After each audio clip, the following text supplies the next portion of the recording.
Good day sa inyo mga paps. Ito yung time na talagang malala na ang problema sa makina ng ating motor. Kaya choose tayo, pabiyak at ibababa na natin ng ating makina sa ating tropang mechanic. Kaya ito binanatan na nila pagkabiyak. Tinanggal na ni Burloloy ang black set, panggilid, lahat na sa makina.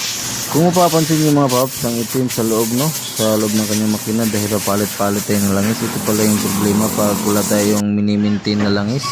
Kung papalit-palit ang itim talaga ng loob ng makina niya mga paps. Ang problema pala nito mga paps, para may nagsusuntukan ng mga piyesa sa loob ng makina, malakas na rin umusok, malakas magbawas ng langis.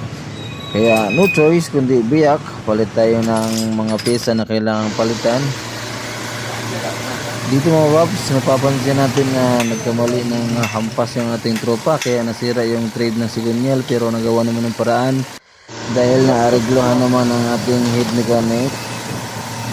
Papalitan na rin natin yung left and right ng sigonyal bearing ng mga paps dahil may tama daw yan, sabi ng ating head mechanic. Bram bram bram. Shoutout na rin sa tropa na papagawa dito, grabe loaded daw yung rider niya. Ano yung pinalubog? Nakaganyan lang? Oo. Ay, dapat papalubogin mo.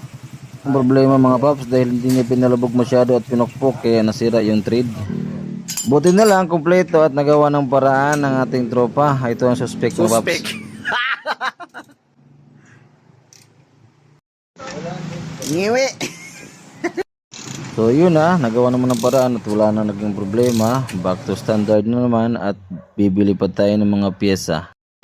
So para medyo makatipid tayo mga paps, ako na naghanap ng mga pyesa, black, tapos sigonyal bearing left and right, tapos connecting rod para medyo makatipid tayo mga paps dahil low budget nga no. Nabuo na. Pentomira.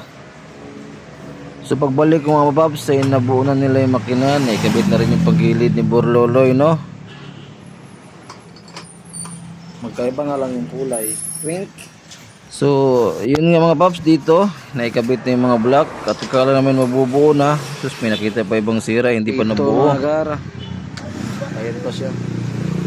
Mapiyesa. Ayan pa sa likod. Ay, Diyos ko po. Isang para isang biyakan na lang.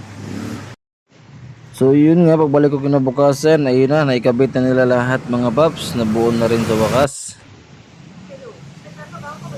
Sobra. Ano?